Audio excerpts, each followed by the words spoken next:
only one. Wait, what is it? Wait, I just had the line. It's perfect. She's the one, the only one. She's built like an Amazon. There you go. Okay. Julie Newmar, the Amazonian enchantress. Okay.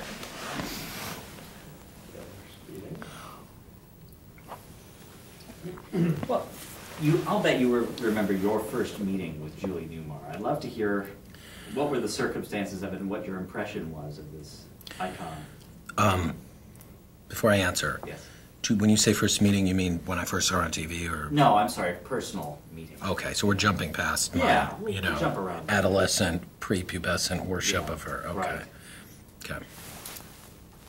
I'm sorry, if you could What ask was, again. when did you first actually meet her in the flesh, as it were, and what was she like? Meeting Julie in the fur was quite an experience. I remember it well. It was 1986. I conducted an interview for a fan magazine I was writing for at the time, and this was the coveted crown jewel interview that I was able to land. And I met Julie in a restaurant, and when she walked in, here was Catwoman. 20 years after Batman, this woman had every curve, every nuance intact. And in 1986, what were her feelings then about her association with Batman and her fame? Julie was always acutely aware of her appeal as the Catwoman character. She realized that it was such a strong presence for a woman in the mid-60s on television to play a domineering vixen that she really embraced the notoriety that came with it. What was, let's go back into a little history of the character. What was the driving force behind adding the character of Catwoman to the Batman show? How did that come about? In the Batman comic, Catwoman was actually quite different than on the show. In the comic book, she was known as Selina Kyle, who, through a head concussion, became this alter ego, Catwoman. But in the comic book, she wore a long cape and a mask not dissimilar from Batman's cowl. But in the TV show, they revamped the Catwoman character for the mod. They revamped the Catwoman character. Before I continue, can we do soft... I mean, am I doing the right thing to start over like that? Does that make it more difficult for you? Okay. Yeah. For the TV series, they revamped the Catwoman character and took her into the mod groovy 60s with a hip-hugging black leather outfit and a gold belt that really set off the sexuality of the character in a sizzling manner that was unique for primetime television. Great, great. How did she get cast as Catwoman? I'm not supposed to mention Stubby. Okay. Julie was absolutely a fantasy character from the series My Living Doll, which was on 2 years before Batman. In 1964, Julie played Rhoda the Robot, a similar character to Barbara Eden's Jeannie. This was a sexual, very charismatic woman living with a man, played by Bob Cummings, and she was a robot that was capable of really fulfilling this man's desires on several levels.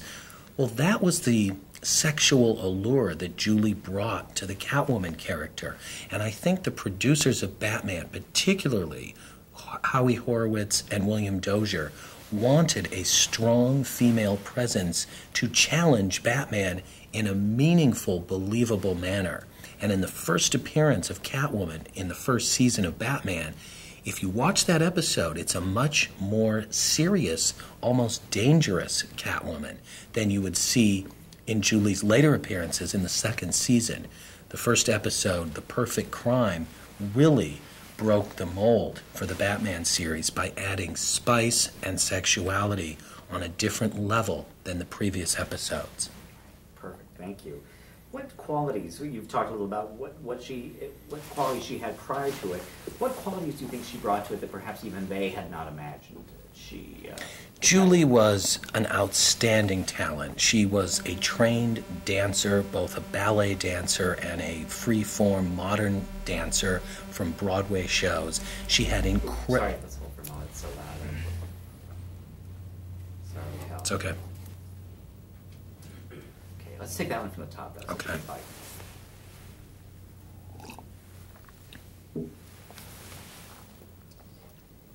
What did she bring to it, to that character? Julie was such a magical enchantress on the stage. She had been trained as a ballet dancer. She had amazing body language. She was able to articulate phrases that she would say vocally with body language. That was unique for a female on television. Julie also had tremendous stage experience. She knew how to work the camera. And certainly if you watch any episode with Catwoman, Julie was well aware of both camera angles and her angles. Perfect, thanks. Is it true that she was offered the job on Friday and had to start shooting on Monday? That's something that Adam said in his book. Yeah, okay. I'm just thinking for a second. I think because the Batman series was rushed into production, they were stapling together scripts and auditioning celebrities to play villains extremely rapidly in that first season of January of '66. Julie's first appearance as Catwoman was only 8 weeks after the show premiered, March of '66.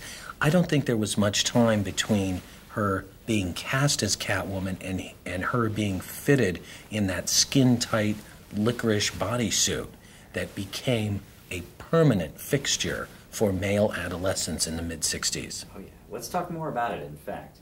Did she have input in designing the costume? Julie's, trying to be PC, I'm holding myself for a second. Ask me again, sorry. Sure. What input, if any, did Julie have in designing the costume? I think, again, Julie's talent as a dancer and her instincts with stage movement gave her the independence to wear a skin-tight black bodysuit, which was really perfect for this character. It wasn't really a stretch. It wasn't really extraordinary for someone of Julie's sexual allure to be presented as an object of desire, but also of danger. Great, thank you. And I wonder if you can cite... Is that right? Is that right? Yeah. Okay. Does that Worked make for sense? me. Yeah. Tell me what gestures she used to help define her character, the meow, the... Well, first of all, there was Julie's voice, which was very mysterious and very cerebral. Julie's appearance really connotated both intellectual power as well as physical prowess. She looked amazing, but she also was extremely intelligent. She was a formidable opponent for Batman. Great. And how did the meow come about? Was that, obviously, was that just scripted, or was that... I think Julie's method actress leanings enabled her to take on the physical as well as spiritual qualities of the feline. And playing against Adam's conservative Batman and Bruce Wayne character, she was able to indulge and wrap herself around his rigidity. Nicely put. I can't believe I just said that. I didn't mean it like that, I swear. I meant rigidity as an actor, not... sorry, Adam. Which is the perfect segue into... Tell me, off-screen, off-camera, what is your understanding of their relationship? How did Julie feel about Adam? What did Adam... Julie always had tremendous affection for Adam. I met Julie many years after the series had ended, but it was at a time where she had been reunited with her co-star. And the chemistry, the attraction to each other was still there. It was Bruce Wayne and Catwoman relating to each other, teasing each other in a similar fashion, proving that it wasn't just what was written in the scripts, which were brilliantly executed, but it was a chemistry between Julie and Adam that just clicked. Anything you'd care to say about any off-camera relationship between them? I think there was an obvious flirtation between Adam and Julie, both on camera. In several of the episodes that Julie appeared in, the highlight was at the end of the show when Batman had his confrontation with Catwoman, and she would play the sexual aggressor, trying to get Batman to kiss her or take her on a date, but then she'd always slip into the criminal mindset by suggesting that they do away with Robin or that they steal more jewelry to pay for their, that's not right, that they, I'm trying to think of an example from the show. Doing away with Robin is a good. I'd love to do it. Yeah, that she would suggest that they maintain a criminal lifestyle, which of course would always repel Batman. But one of the most poignant scenes in the series was where Adam was explaining to Catwoman the magic of the kiss and how important it is and how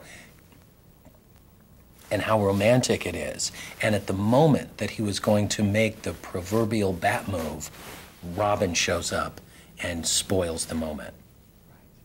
Is there, do you think, a quintessential Catwoman episode? Yeah, and which one was that, Hal, the one that you're talking about? Because, it was in the one with Chad and Jeremy, and I want to say that is, just give me a second, I'll think of the title.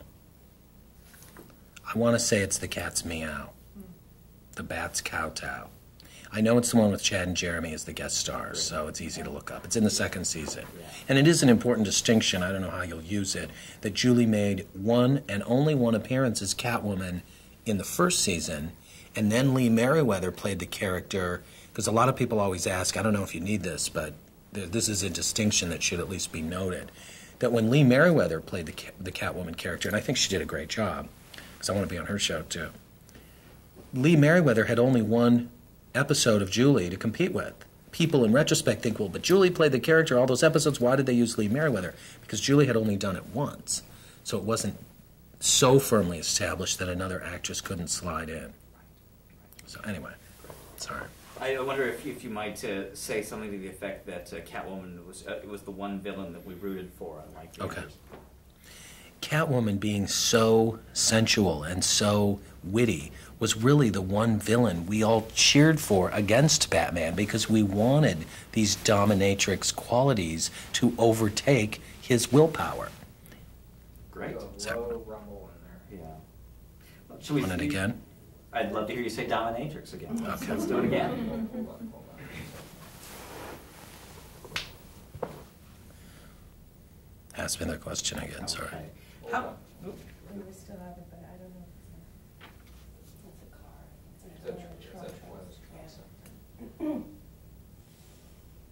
It's pretty low. I mean, Yeah. you may be able to filter it out. Yeah. Let's just try it again. How is Catwoman different from the other Batman villains? Catwoman, because of her sensuality and because of her physical expressiveness, was the one villain we really rooted for against Batman. We were always hoping that her dominatrix qualities would overtake Batman's.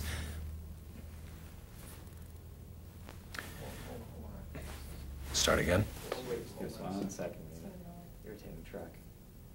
Okay. I think you should just start from the top. Yeah. How is Catwoman different from the other Batman villains? Oh, sorry. Ah, this truck is driving us crazy. Okay. Let's go for it. How is she different from the other villains? Catwoman was the one character that we really rooted for against Batman. Her sensuality, her witty character was so interesting to watch that we wanted to see more of her, and we loved the dynamic tension that existed between Catwoman, the dominatrix vixen, and Batman, the do-gooder. We always were hoping she would overtake his sensibilities. Excellent. Thank you. That's terrific. I wonder, I know we've talked about what Julie brought to the role in terms of her physicality. How much of Julie Newmar, the person, do you think is in Catwoman? I think, having gotten to know Julie and working with her, a tremendous amount of Julie's magical qualities as a spiritual enchantress embody the Catwoman character, particularly because Catwoman, unlike Batman, did not have an alter ego in the TV show. It was only Catwoman. She was always that character. And yet, within that one bodysuit existed many dimensions. She was a complex woman. Great. Was Julie highly career-driven, do you think? Julie has always been very diverse in approaching her career. She's never been the kind of person that wants to channel all of her energy in one direction. Even in more recent years, her foray into commercial real estate, her dedication as a mother, her dedication to her craft as an actress and as a stage performer has allowed this diversity to become her professional trademark. Great. You mentioned her being a parent, and certainly that's the most tragic aspect of her life and one that she is open and talking about with us. Can you tell us about her son, John, who was born with Down syndrome, and how his birth defect affected her life and her marriage? What do you know about that side of her life? I would say, with wonderful sentiment attached, that Julie in no way views her son as disabled in the sense that he is less of a person because he was not blessed with the characteristics that so many of us enjoy on a day-to-day basis. She loves her son and embraces her son as though he is totally, perfectly normal and worthy of the deepest love and affection that a mother can give to a son. Right. Great. Okay. I didn't comment on the divorce. Did you want that? Yeah. Let's comment on that. I think the dedication that Julie exhibited towards her son at the expense of her acting career was not only troubling for her fans, but took its toll on her relationship with her husband, who might not have been as strong emotionally as Julie was and prepared to deal with this unique brand of parenting. Okay, thank you. Gina, is that enough No, that's covering that great. area? Yeah, Thank because you. I know that it's very important to her relationship with her son. Oh, yeah. Her son is, and she's given. But I was trying to say, and I hope I didn't say the wrong thing, but I was trying to say that to Julie, because this is absolutely true, and I almost said something else too, she doesn't view him as any big handicap victim. She knows he is, but she is adamant that he is capable of living and enjoying a life that has fulfillment and happiness and a lot of things that you would imagine are possible for a kid who is really handicapped, I mean severely handicapped. But also Julie would, there was something else you said. Do you have the question written down? Yes. How his birth affected her life and her marriage. Yeah, Julie would probably take exception to that question in the sense that she would only talk about how he has added joy and happiness to her life. And that's something I admire about her. A lot of people would say that. Thank you. Is there anything you'd like to talk about of her pre-Catwoman career, her appearances on Broadway? You know, for me, I became a huge fan of Julie Newmar through her appearance as Catwoman. And in later years, when I studied her career and began working with Julie, I realized this woman had an amazing track record of accomplishments prior to her appearance on Batman. She had won a Tony Award for The Marriage Go-Round. She had been in many Broadway musicals, was an accomplished dancer that was even hired to work as a choreographer at Universal Studios in the 1950s. So this was a woman who was in MGM musicals. This was an actress who had strong credentials and even a TV series prior to Batman. So I was always impressed to see the amazing depth of Julie's accomplishments before this Catwoman character took the world by storm and made her a bedroom name. Right. Gene, do you want to open up on any of those earlier appearances? Maybe do you want to comment on how Lil Abner, she was that striking physical presence? Yeah. Right, or pinup, you know, she was a pinup girl. I think there were Playboy photos. Right. I mean, Maybe you could just say and cite a couple of those characters like Lil Abner and pinup. Julie, of course, in the late 50s played Stupefying Jones in Little Abner, and Julie was a major pinup girl. She was even on record album covers in the late 50s. I know I have a 101 Strings Sugar and Spice album with Julie's picture on it. She really established herself as a premier sex symbol in the era of Marilyn Monroe and Rita Hayworth, and really took that persona to a new level on television. Start that again? Just that last piece, yeah. She really took that persona to a new level on television by playing a strong female character who also enjoyed the benefits of immense sexual appeal. Excellent. One last question about Stupefying Jones is just that she recently, reprised that role, and however, Right. just commented as if, time is still. It was amazing to see pictures of Julie reprising the role of Stupefying Jones with such aplomb and such brilliant accuracy, and with the same figure that she had playing the character virtually 40 years ago. Is that right? Mm-hmm. Yeah, that's great. Thank you. Can you comment on the highs and lows of her post-Catwoman career? Julie's appearance on Batman. Start again. Julie's appearances on Batman were primarily in the second season of the show. By 1967, she was involved in a film, McKenna's Gold, and was not able to return to the third season of Batman. She was replaced by Eartha Kitt. The thing that made Julie so memorable about this character was her ability to captivate your attention every moment she was on the screen. She took the camera and made it her lover. How's that one? Great, that's great. Sizzling, huh? That's terrific. Do you want to ask about any Well, specific things? Just in opening up a little bit what you said before, of her being a sex symbol, was this something that she actively created, or did she I would say fight so. against it? Or No. Okay, yeah. How did she feel about her image as a sex symbol? Julie, I believe, always embraced her status as a sex goddess. She certainly took beautiful, magnificent photos year after year. As early as the early 1950s, there were beautiful calendar shots of Julie Newmar on the beach in Southern California, and then that Julie Newmar morphed into the 60s siren that we saw not only on Batman, but there were Playboy layouts of Julie, there were other appearances in films, sexy characters in the Maltese Bippy, the Laugh-In movie. I think of another good example. A very memorable episode of Love American Style in the late 60s where Julie was in the bathtub and had her toe caught in the faucet. And I know how many millions of men watched Julie in that bathtub full of soap suds. How many millions of men watched Julie in this soap suds. Why am I not saying this? I realized how many millions of men were watching Julie Newmar in this bathtub full of soap suds and feeling the same curious stirrings that Adam West felt in his utility belt. Perfect. As a friend of hers, how would you describe for us her personality?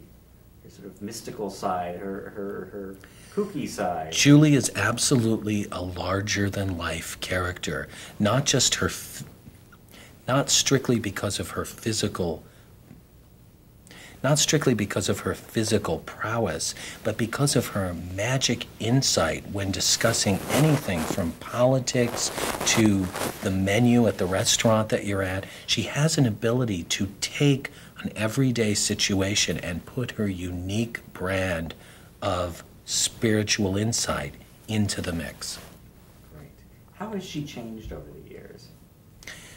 Amazingly, Julie Newmar, to me, has changed very little, thereby validating her otherworldly alliance. No, I didn't say that right. Damn it. Say it again from the top then, maybe, because that's great. How has she changed over the years? Julie has changed so little over the years, which only validates her otherworldly alliances. Okay. And each generation Does that mean? seems... Yeah, that's fine. No, I mean, is that too mean? No, Okay. that's not mean at all. Why do you think it is that each generation seems to rediscover her and that mystique of hers does not seem to ever dim? Julie's appearances on television throughout the 60s were so memorable. I know there was one in particular that I always thought was so spectacular when Julie was on the Monkees, and the way she interacted with the four monkeys as April Conquest, the proprietress of the laundromat. And the sparkle in her eyes, the ability that she had to completely overtake these hip characters, the monkeys, was really something memorable. And to many, many viewers watching Julie on television, she had this combination of extremes. Start from there. She had this combination of extremes where she was both the vixen, but also the all-American girl next door. Great. Of her many and varied accomplishments, what do you think she is most proud of?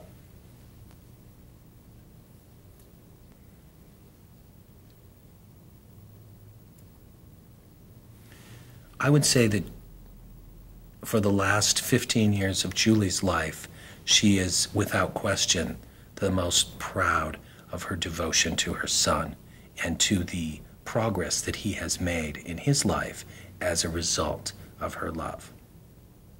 Great. Any other stories about her, things that I wouldn't know to ask about, things that you either saw firsthand or heard about her, legends? Julie is a very commanding presence. Can I say where she lives, like the neighborhood, or should we not mention Let's that? not say the neighborhood. Okay, or in her neighborhood, can I Yeah. say that? Okay. Julie's a very commanding presence in her neighborhood. When she goes for a walk or rides her bicycle, she always has a willowy skirt or a flowery hat, and is very much kind of a cool combination of Mary Poppins and Anne Margaret. Okay, great. Maybe I shouldn't name Anne Margaret, but... No, there's nothing wrong with Anne Margaret. Okay.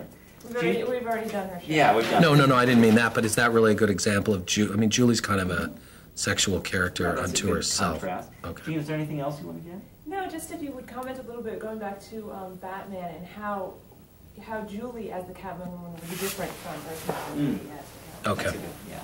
How is she different from the other ladies who played that role? Do you want me to set up that there were two other actresses when I Maybe talk? just, yeah. just Okay. briefly. Julie was the first of 3 Catwomen on the Batman series. There was Lee Merriweather in the Batman movie, and then in the final season of Batman, it was Eartha Kitt.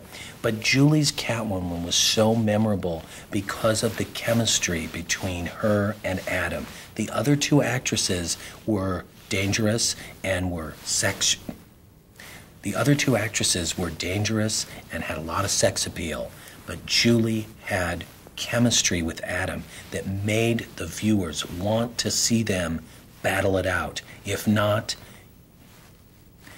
in fisticuffs, maybe even in the bedroom. There was this crossover appeal that Batman had when dealing with Catwoman, where he became vulnerable to her, and it made us root for them as a couple. Great. Didn't I read, oh, sorry, Gene. No, you can go ahead. I was just going to say, didn't I read that she wanted to even go a little, make it even edgier sexually, do more sort of licking, and that they held her back, that it wasn't allowed? I want you to tell that. Yes, several directors were forced to use tongue suppressors on Julie because she wanted the character to evolve even further. But being 1966-67, there were obvious limitations, which today on programs like Ally McBeal would no longer be a problem. Julie took the character of the female sex siren into primetime television, and she should be credited with breaking that mold. Great. That's great, and to continue on that, what's interesting about that role is, We are speeding. Okay. Do you need a setup for that, or can you sort of paraphrase what Gene was saying? Ask me What do you something, I want don't to know, just so I her feel. being, the woman every boy wanted to know Oh. and every girl wanted to be, and that's strong, not Okay. just the Right. sex symbol of Barbie doll. Julie was not only the woman that every boy wanted to date and every girl wanted to be, she was also an actress who made a statement for women. In a time where the women's movement was really picking up momentum with authors like Susan Sontag and Betty Friedan, Julie took the principles in books like The Feminine Mystique and brought those sensibilities to primetime television by not only playing an enchantress, by not only being seductive, but by being empowered. Terrific. That's beautiful, thank you. That's terrific, Hal. That's Okay. We're speeding.